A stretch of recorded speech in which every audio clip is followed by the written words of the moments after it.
Hello, I'm the presenter of seminar. This seminar was held in July 9th, Tuesday, and the topic is Blockchain meets IoT on architecture for scalable access management in IoT. This paper was in IEEE Internet of Things in 2018.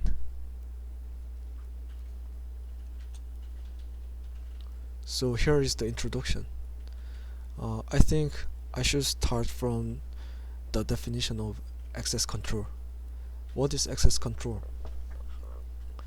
It is kind of blocking using specific resources from subject who has no authority.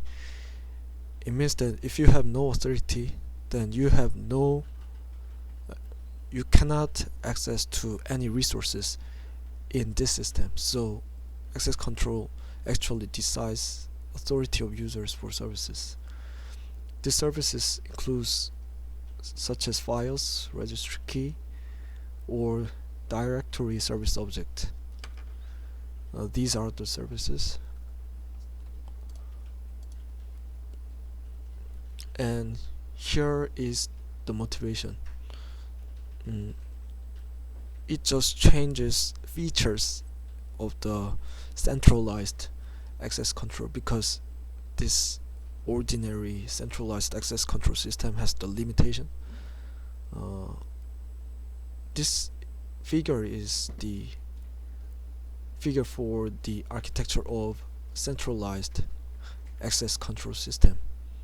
Here is the user, and to get the access of the IoT device, the user should get the intermediate service from the centralized access control system.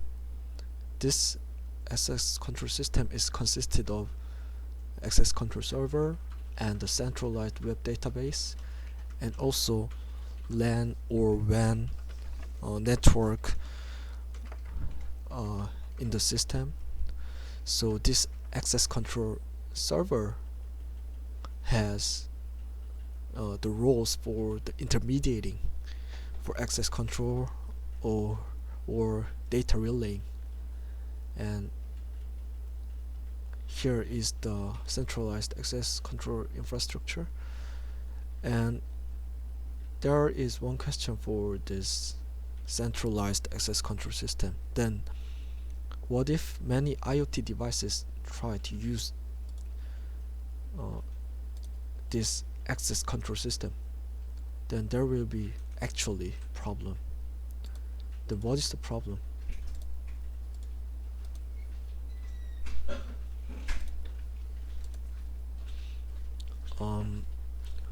When many IoT devices try to use the system, then there would be a bottleneck to the server and database, because there are so many query requests and updates are frequent to the system. So a bottleneck would be occurred, and there would be a big problem in operating access control in this system.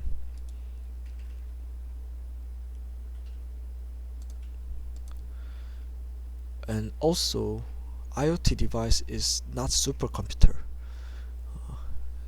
They are actually limited in terms of CPU, memory, and battery resources. So if these IoT devices want to use this access control system, then they should add some component to use this access control system. Then it would be limited in kinds of usability problem, and heavyweighted system would be constructed by the limitation. So here is the system architecture of this decentralized system. There are largely 6 different components that consist this decentralized access control system. Uh, wireless sensor network is kind of networking system including the IoT devices. So when IoT device use this um, access control system, then they should always uh, connect to this wireless sensor network, then they can access to this access control system. So via wireless sensor network, IoT device connects to this private blockchain network using this management hub. So management hub is kind of bridge between wireless sensor network and the private blockchain network.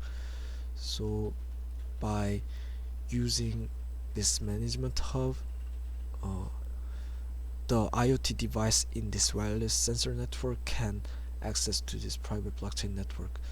So the manager node in this private blockchain network just manages every access control kinds of access control policies, or device ID would be managed by this manager in this private blockchain network, and miner verifies every single operation in this access control system. And there are not so many smart contracts, only one single smart contract exists in this access control system. So every operations in this system is defined in this single smart contract. So agent node just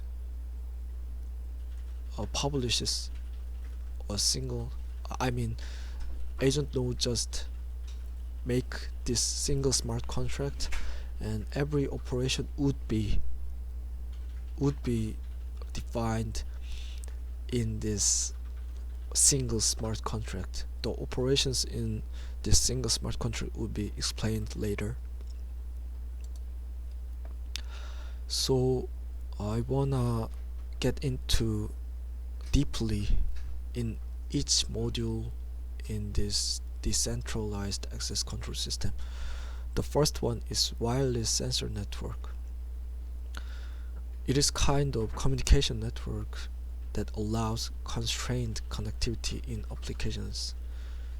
It means that even though the IoT device is not the supercomputer, it does not have the high computing power, it can use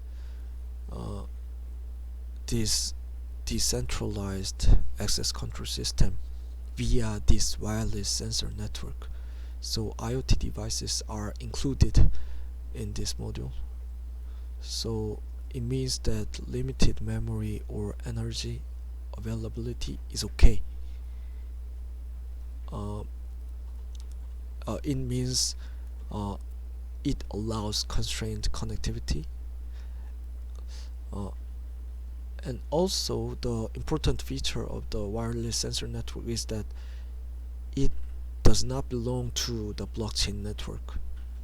It is almost it is totally independent from the blockchain network, so it is separated from that network and this wireless sensor network. However, we should know that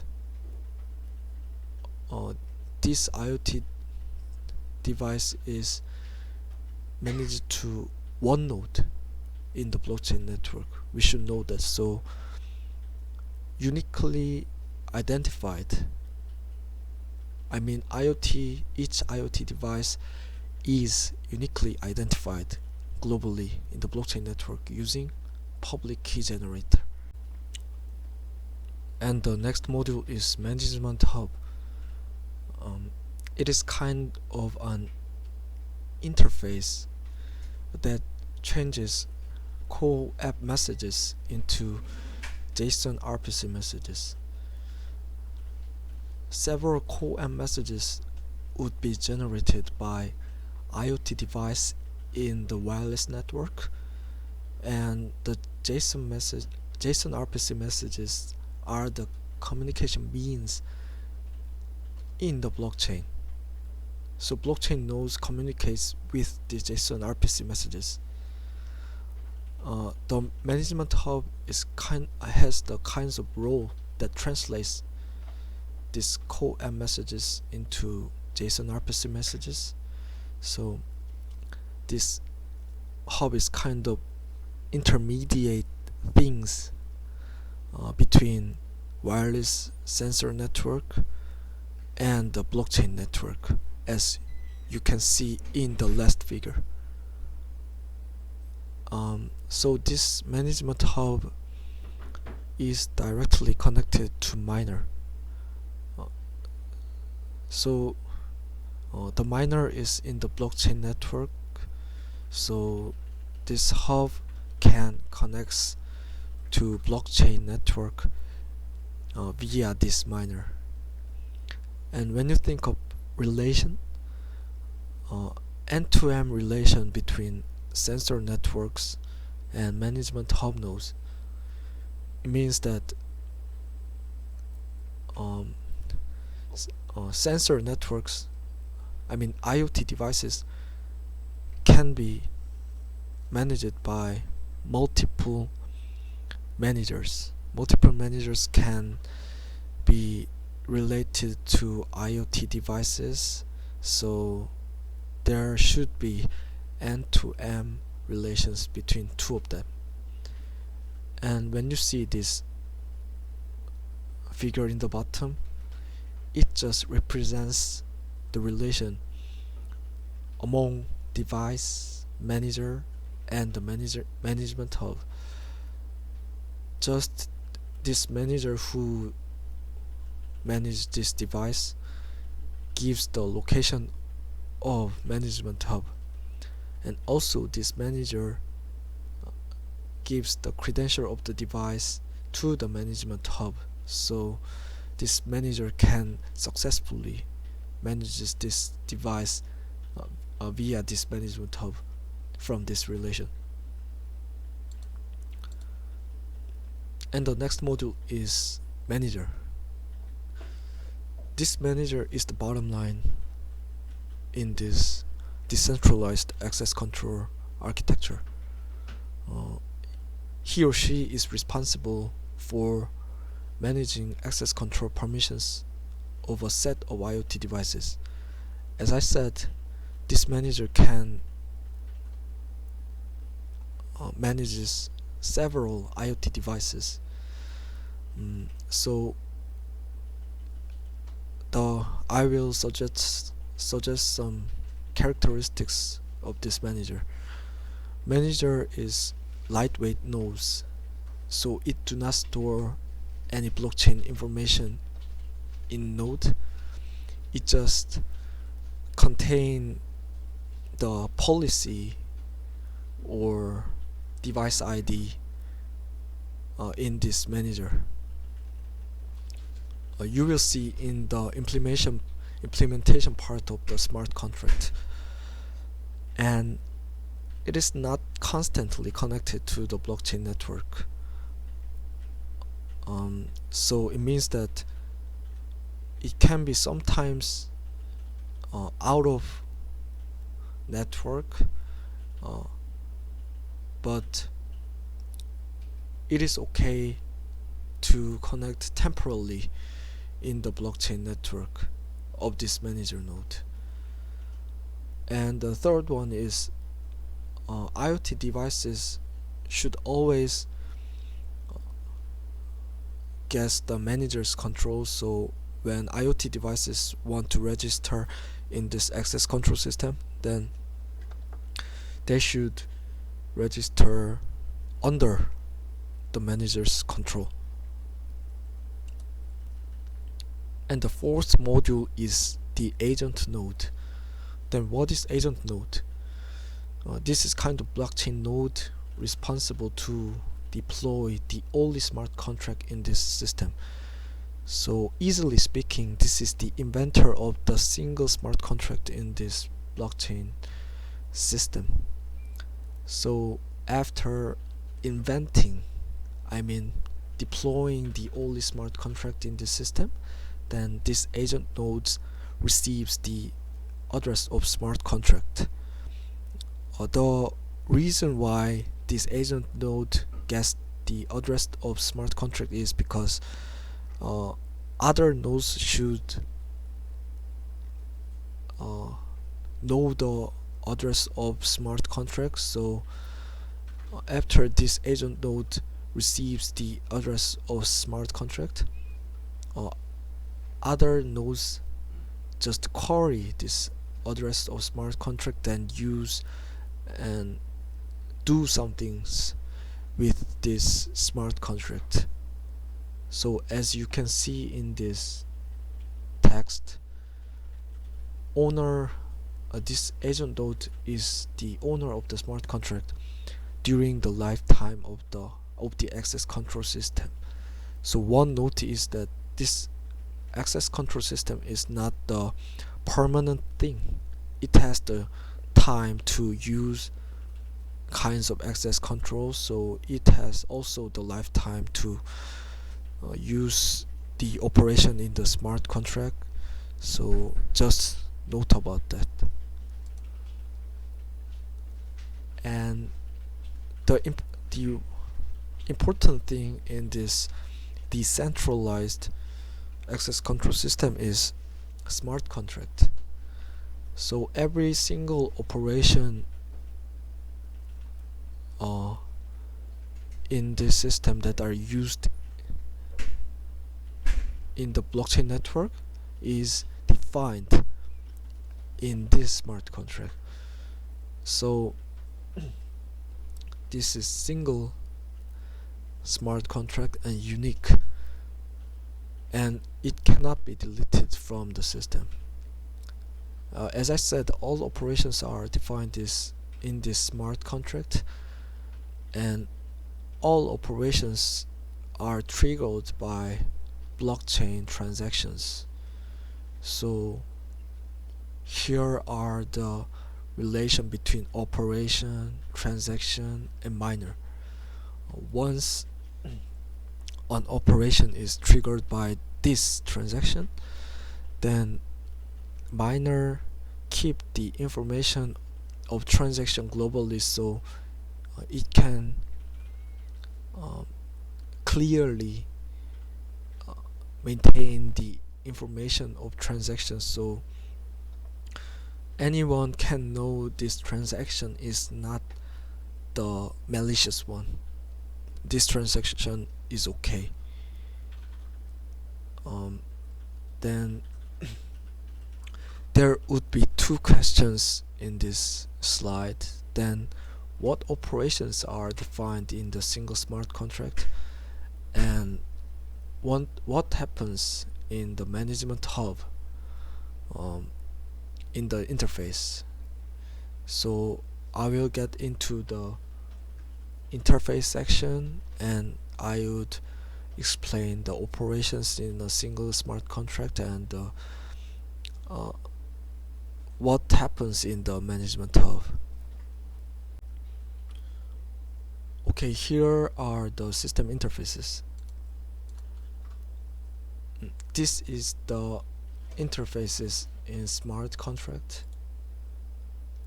So I want to inform you about the notation firstly to understand the interface in the smart contract. I am is the public key of manager. So this is the public key of the manager, and the GS is the public key of device S, and this P, S arrow, right arrow, SR prime is kinds of permissions to IoT device over the resource R. So when one IoT device use the resource R, IoT device should have the permissions from other device S.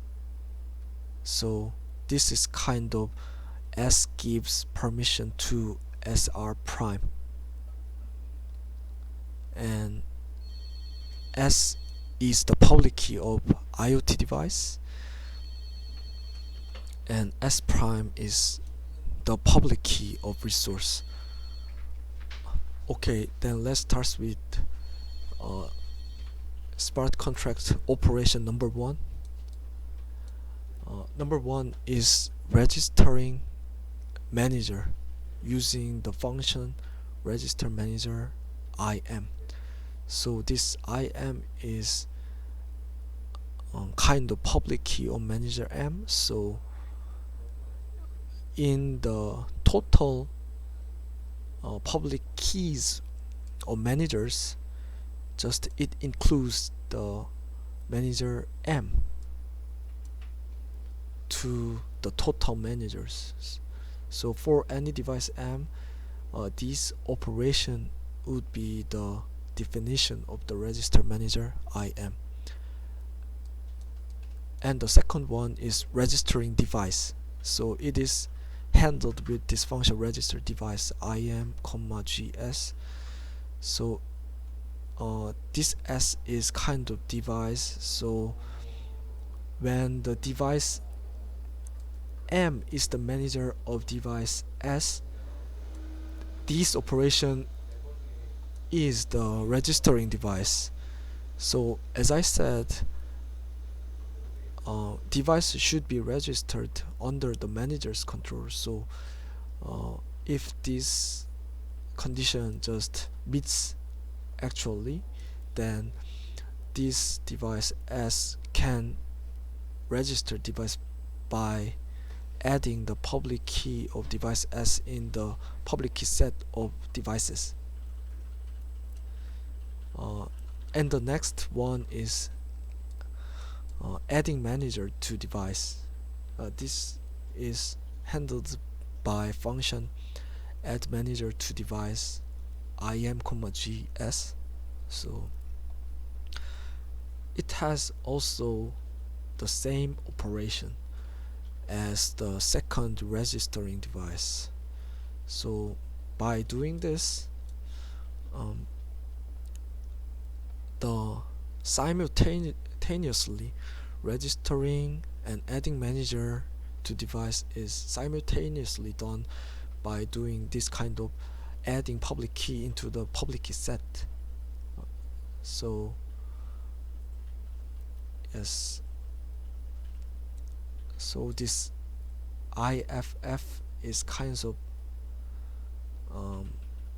doing together this both second one and third one.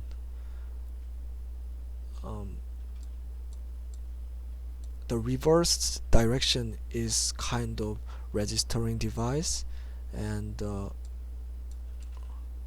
right arrow would be the function of adding manager to device. So these two things are done simultaneously by doing same things. And the fourth one is removing manager from device IM, GS. I think this is kind of error in this paper. I think this is not G intersection GS. I think this should be G minus GS, because I think this device public key of device should be eliminated in the public key set, then it would be remove action. But the paper said that it should be done in intersection operation. So I think this should be checked twice. My thinking would be wrong in this thing. So also there should be condition this device M is the manager of device S. And the next operation is adding access control. IM is the manager, public key of the manager, and GS prime is public key of resource, and this GS is public key of device S, and R is resource, and P is the policy of the access control. So when we want to add access control in this system, we just add policy, which has the permissions to IoT device over the resource R, and it also should have the device M is the manager of device S prime.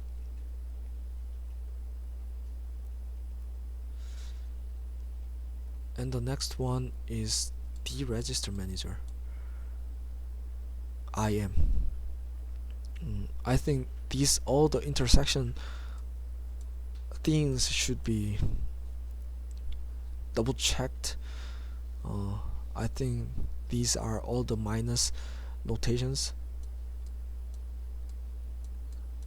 So the registering manager just eliminated public key of manager in this public key set, and also this deregistered device has the same things.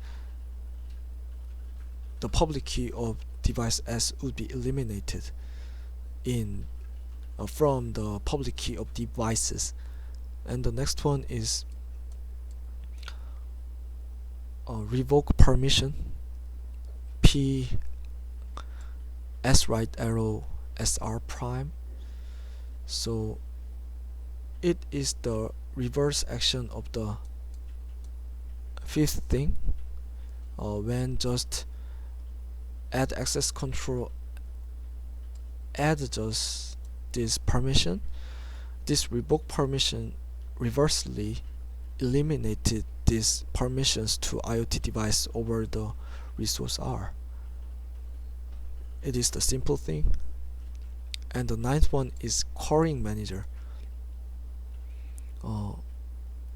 Every manager can query the information, so this operation just returns the tuple m comma large s, where large S is the set of devices. So it means that this manager just manages the set of devices. So this querying manager means that when we just input the public key of manager M in this operation, then you can see this what manager can manages what kinds of devices. And the next function is about querying permission GS prime. So it returns the set of public keys. So if this SQ prime I mean the device that has resource Q was permitted by this device S. So this is kind of set of all the resources that are that just be requested. So it is the set of public keys of resources. And this is the end of the interface of smart contract.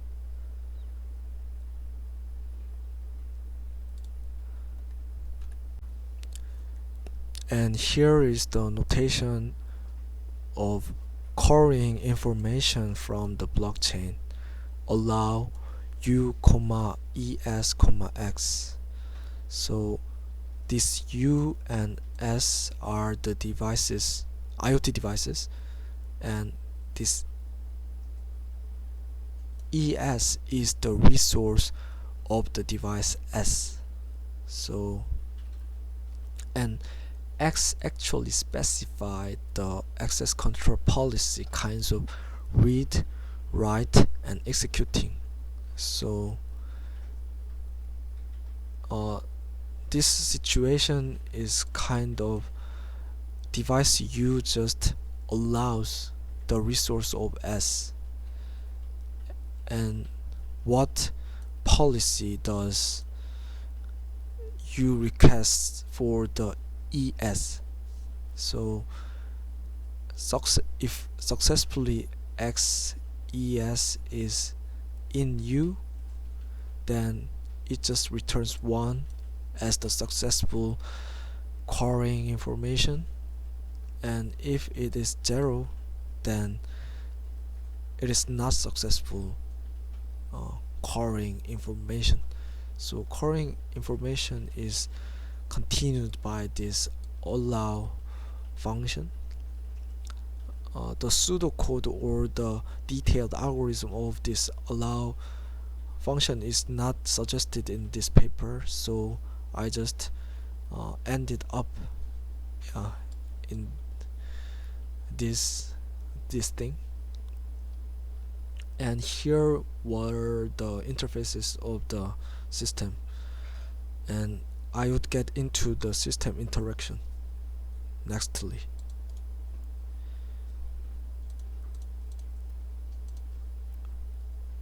And here is the system interactions. You should know that the system interaction parts are largely divided into 4 phases. Number 1 is setting up blockchain network, and number 2 is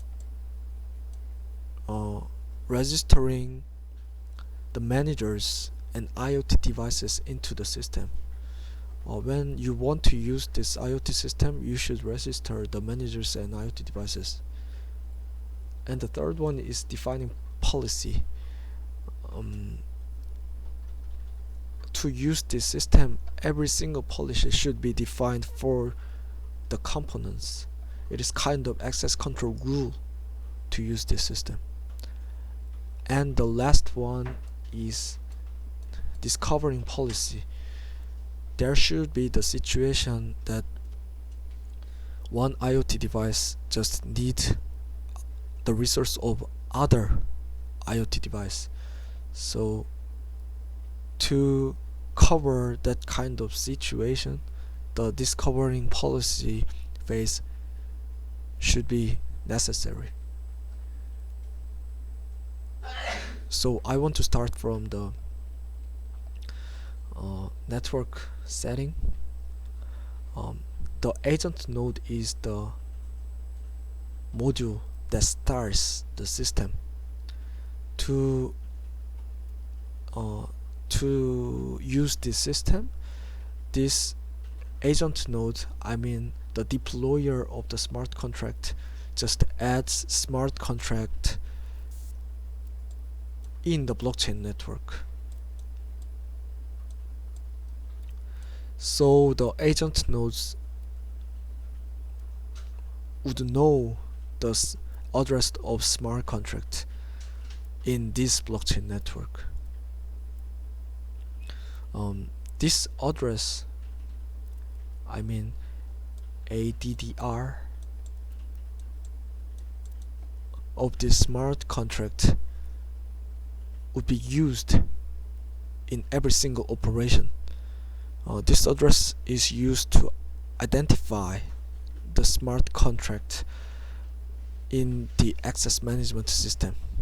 So other components such as miners, I mean management hub or managers, would fetch this address of smart contract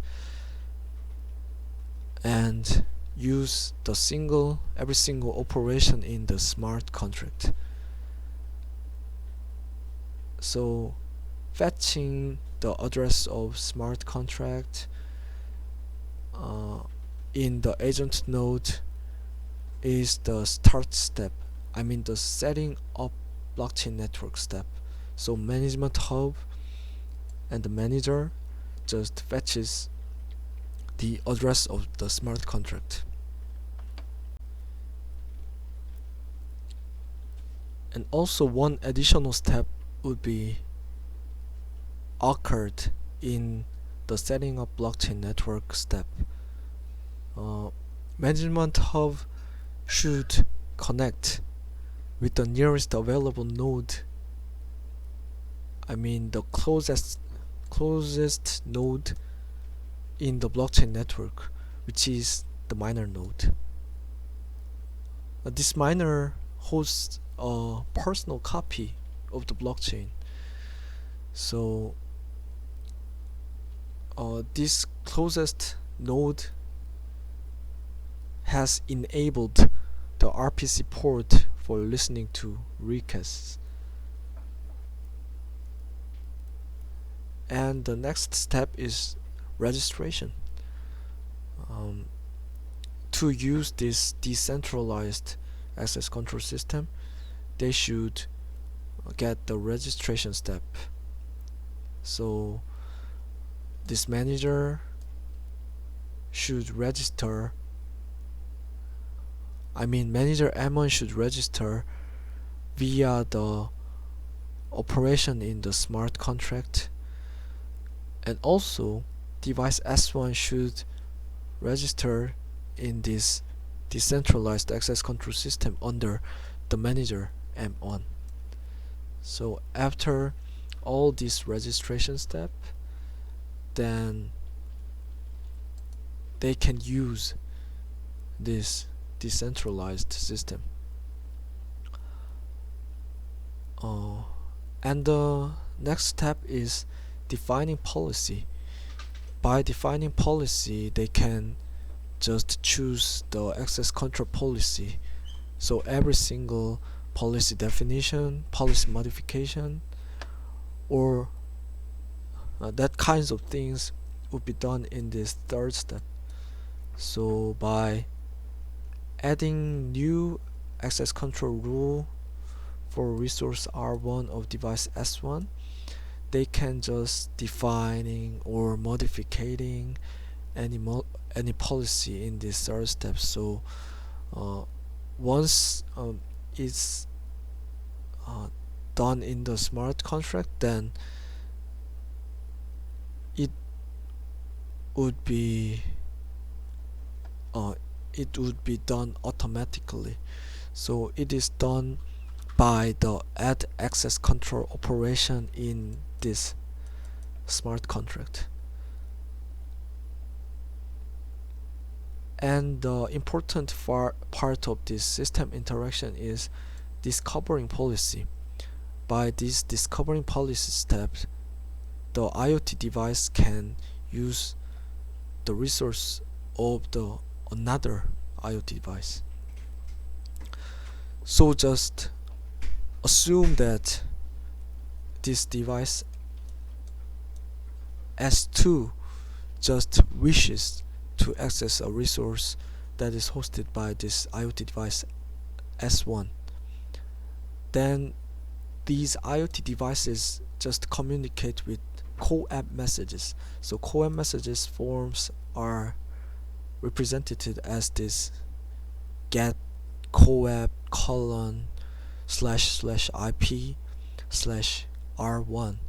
So this IP address is the IP address of IoT device S1, and this R1 is the resource of the S1. So via these co-app messages, just S2 sends requests to S1 using this kind of co-app message. After just this IoT device S1 gets the request from IoT device S2, then it just also sends something to the management hub. That something is also co-app messages. So it means that okay, management hub, just IoT device S2 wants my resource hey management hub, IoT device S2 just wants my resource R1. So can you help me to give the access of my resource to IoT device S2.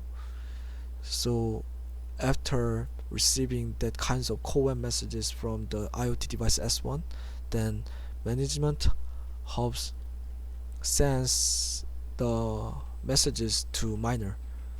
But this is call app, but this is not call messages. Just management hub just translate the call message into RPC message. So this call message can be understandable in the blockchain network because there is management hub, the translator between call message to RPC message. So after management sends this kind of RPC message to miner, just miner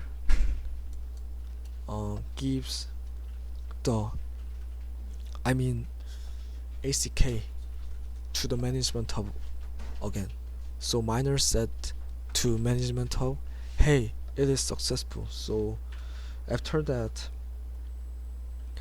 the management hub sends the 2.00 OK. It means that it is the access control information of S2, and after getting that, IoT device S1 sends S2 of information of the resource S1.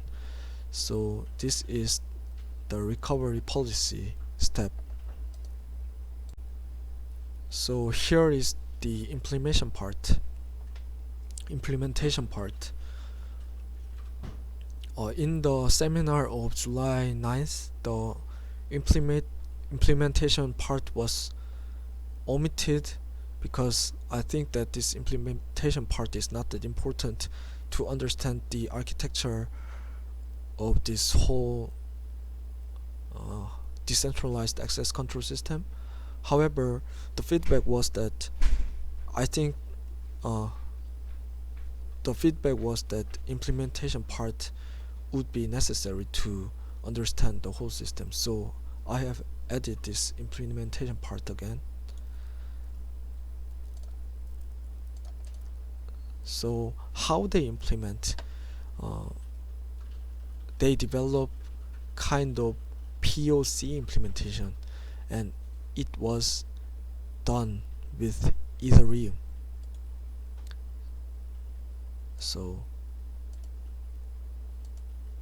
they just developed the prototype in own private Ethereum network under a Genesis block. They just developed prototype in private Ethereum network for easy evaluation, but their further work should be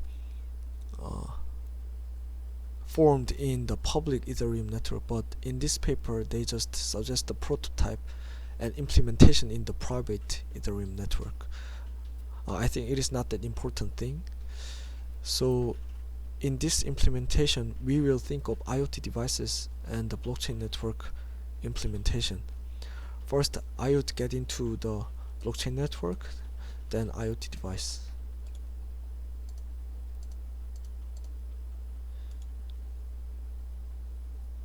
Okay, here is the implementation of the blockchain network. It is largely consisted of two things. One is smart contract and the other is management hub. As I mentioned before, this smart contract is single smart contract, not multiple smart contracts. So agent node makes this single smart contract in a system using Solidity. And here is the data structure in the smart contract. There are the lists of managers, which is identified with manager IDs, and there are also the devices that is identified with device ID. So this figure means that this manager ID, I will naming with A. This manager ID A just maintain these two devices. These two devices are not related. So this figure means that this manager ID, manager A just manages these two devices, large A and large B, and these devices are not related actually. And this device A has the information of resource and access policy and also expiration time.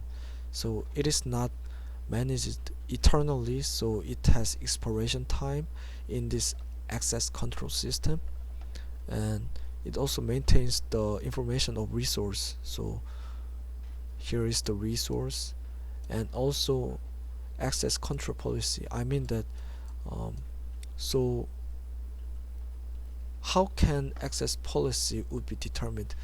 Is it just ended with read, or just ended with write, or both access are okay? This would be also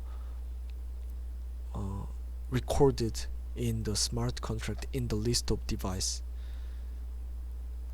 And the bottom thing is the same as the upper thing. So I will go into the management hub. The management hub is kind of JavaScript interface, but they said that this management hub should not be in the constraint device. Each IoT device can be constraint device, but this management hub should be created in the device, not the constraint device, they say.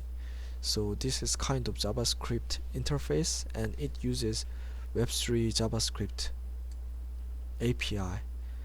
So as I mentioned,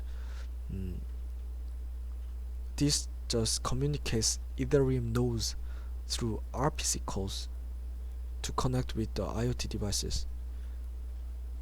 And also, I think they just use co-web JavaScript library called Node co-app, which is the JavaScript library, but I have no information of this JavaScript library, so I could not get into the detail of this library. But via these RPC calls and this Node co-web JavaScript library, Ethereum nodes can connect with the IoT devices. And the next one is of IoT devices. They just use Leaf co-app library, which is the C implementation of co-app, and it just gives not only co-app interface, but also it generates a public and private key per device automatically. So via this, it can be used to uniquely identify the devices in the management system. So this is end of the implementation, and the next one would be the evaluation part. Then let's get into the experiment setup part. There was no evaluation for the Ethereum network directly. They just test two things. One is the management hub nodes, and the second one is IoT device. So they just asked two of things: how they affect the overall delay of the architecture. It is the main point of this experiment, and it was done with Docker and use Vertigo slash Ethereum. It is kind of Golang implementation image, client Go of the Ethereum protocol, which is Ethereum slash client Go. It is kind of implementation image. So, and this Vertigo is slightly modified to make it simpler to run a private Ethereum network. So they use Docker to set up this experiment, and they use a benchmark tool called Coab Bench, and they slightly modify this Coab Bench, so they use Coab Bench modified version. It is kind of test bench using Coab implementation baseline. So it is a tool they uses virtual clients to meet the concurrency factor. So they sense recast and wait for the response, and after they get the response, then they issue the request. They repeat these actions again and again. During this part, if messages are lost, then they just send timeout message after 10 seconds and just records the loss in the separate counter. This is the explanation of Coab Bench, and this part is what is added in this Coab Bench function. They just added post, put, delete messages, and they just specify payload in the request messages. And these are the setting up the experiment part, and then now get into the performance evaluation part. Okay, here is the throughput and timeouts, and as you can see in this graph, they just tested IoT device and management hub. So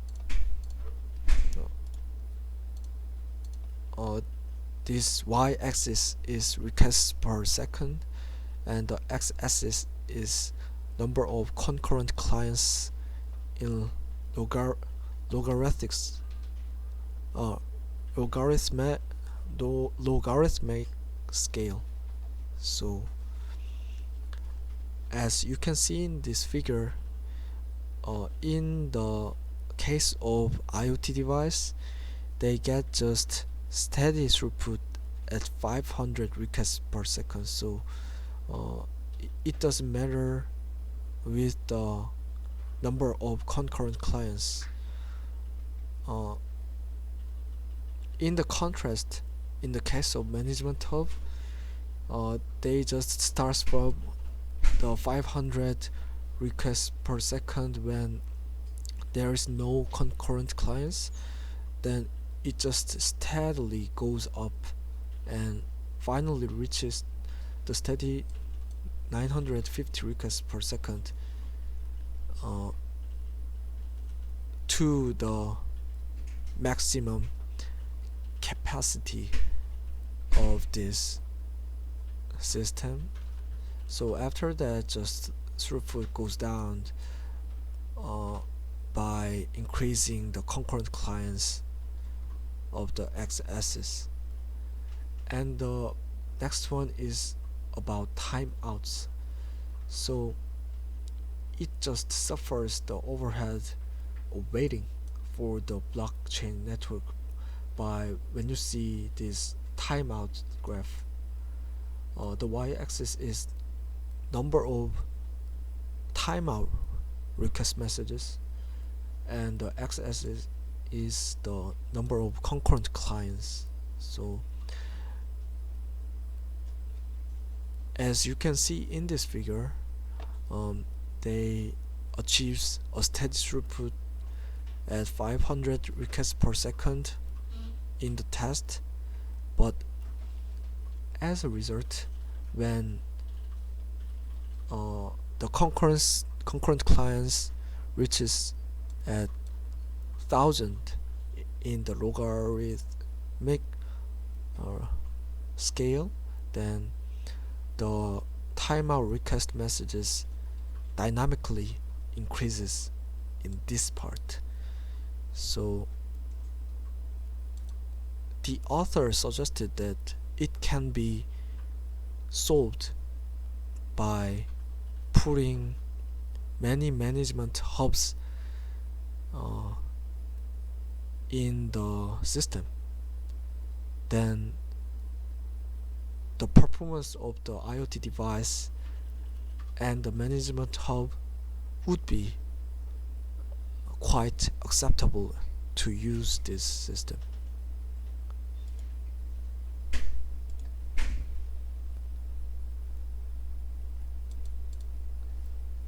And the next one is part of contribution.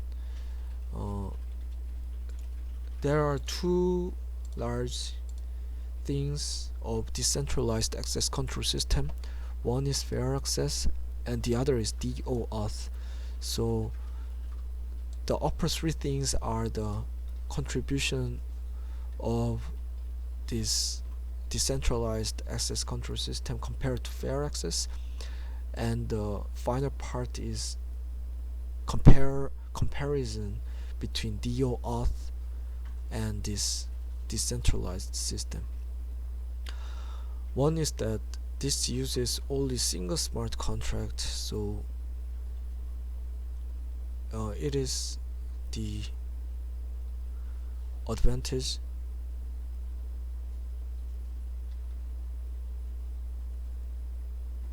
Because fair access creates a different smart contract for the access control policy of every resource request pair. So they said that this is one of the contribution of this paper.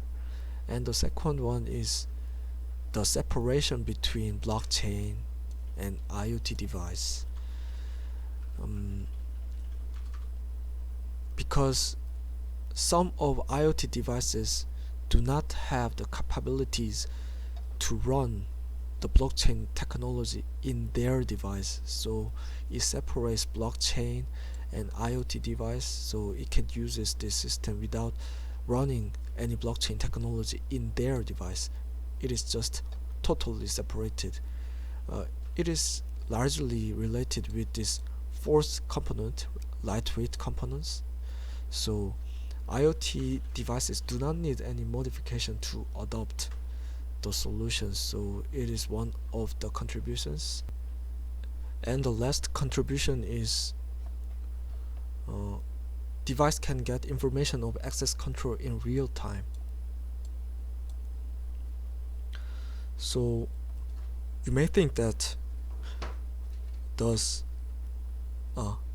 can fair access can get information of access control in real time? So for fair access, they said no, because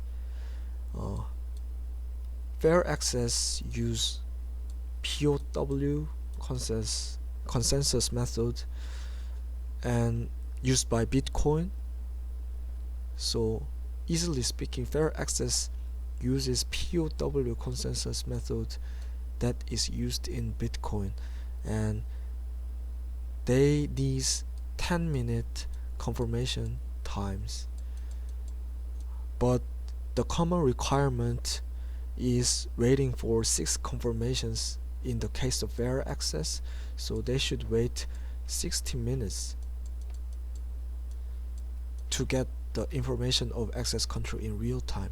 However, in the case of this paper is available to get information of access control because they do not use Bitcoin for confirmation, so it would be the large contribution for this paper.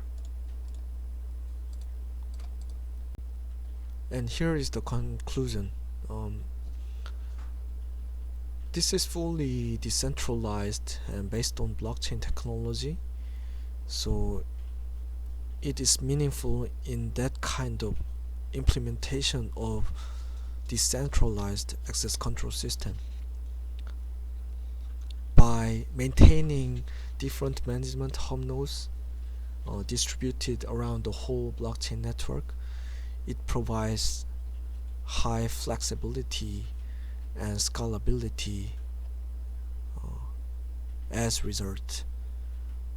However, there are still security issues to select this decentralized access control system as the standard, because it is not fully decentralized. For security, the management hub nodes should get signed certificates from several CAs to guarantee that they are safe. So management hub nodes should get signed certificates to use this system, and IoT devices could verify the authenticity of management hub nodes by that information. Then this signed certificates means that it is not fully decentralized module actually. So I think this issue should be checked twice when we extend this work further. Thank you for listening my presentation.